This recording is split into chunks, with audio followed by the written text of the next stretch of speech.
البقرہ آیات 238 تا 242۔ پابندی کرو نماز کی اور پابندی کرو بیچ کی نماز کی، اور کھڑے ہو اللہ کے سامنے عاجز بنے ہوئے۔ اگر تم کو اندیشہ ہو تو پیدل یا سواری پر پڑھ لو، پھر جب حالت امن آ جائے تو اللہ کو اس طریقے پر یاد کرو جو اس نے تم کو سکھایا ہے، جس کو تم نہیں جانتے تھے۔ اور تم میں سے جو لوگ وفات پا جائیں اور بیویاں چھوڑ رہے ہوں، وہ اپنی بیویوں کے بارے میں وصیت کر دیں کہ 1 سال تک ان کو گھر میں رکھ کر خرچ دیا جائے۔ پھر اگر وہ خود سے گھر چھوڑ دیں تو جو کچھ وہ اپنی ذات کے معاملے میں دستور کے مطابق کریں، اس کا تم پر کوئی الزام نہیں۔ اللہ زبردست ہے، حکمت والا ہے۔ اور طلاق دی ہوئی عورتوں کو بھی دستور کے مطابق خرچ دینا ہے، یہ لازم ہے پرہیزگاروں کے لیے۔ اس طرح اللہ تمہارے لیے اپنے احکام کھول کر بیان کرتا ہے تاکہ تم سمجھو۔ تشریح: نماز گویا دین کا خلاصہ ہے۔ نماز مومنانہ زندگی کی وہ مختصر تصویر ہے جو پھیلتی ہے تو مکمل اسلامی زندگی بن جاتی ہے۔ یہاں ایک مختصر فقرے میں نماز کے 3 اہم ترین اجزاء کو بیان کر دیا گیا ہے۔ 1. نماز کا 5 وقت کے لیے فرض ہونا۔ 2.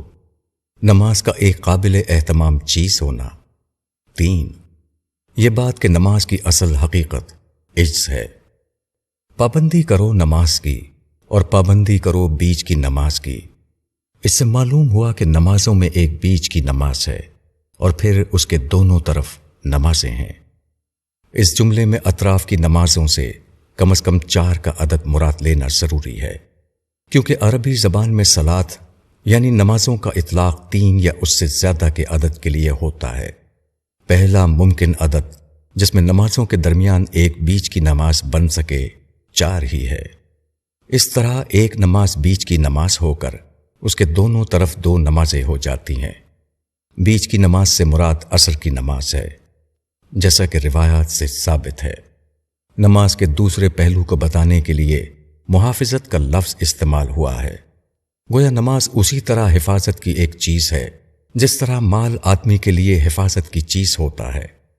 نماز کے اوقات کا پورا لحاظ، اس کو بتائے ہوئے طریقے پر ادا کرنے کا اہتمام، ایسی چیزوں سے بالقصد پرہیز جو آدمی کی نماز میں کوئی خرابی پیدا کرنے والی ہوں وغیرہ، محافظت نماز میں شامل ہیں۔ نماز کا تیسرا پہلو عجز ہے۔ یہ نماز کی اصل روح ہے۔ نماز بندے کا اللہ کے سامنے کھڑا ہونا ہے، اس لیے ضروری ہے کہ نماز کے وقت آدمی کے اوپر وہ کیفیت طاری ہو جو سب سے بڑے کے آگے کھڑے ہونے کی صورت میں سب سے چھوٹے کے اوپر طاری ہوتی ہے۔ معاشرت کے احکام بتاتے ہوئے یہ کہنا کہ یہ حق ہے متقیوں کے اوپر، شریعت کے ایک اہم پہلو کو ظاہر کرتا ہے۔ باہمی معاملات میں کچھ حقوق وہ ہیں جن کو قانون نے متعین کر دیا ہے، مگر ایک آدمی پر دوسرے کے حقوق کی حدیں یہیں ختم نہیں ہو جاتی۔ متعین حقوق کے علاوہ بھی کچھ حقوق ہیں۔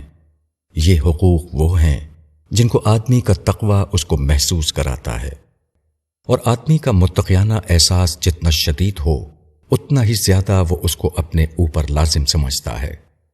اندر کا یہ زور اگر موجود نہ ہو تو آدمی کبھی صحیح طور پر دوسروں کے حقوق ادا نہیں کر سکتا۔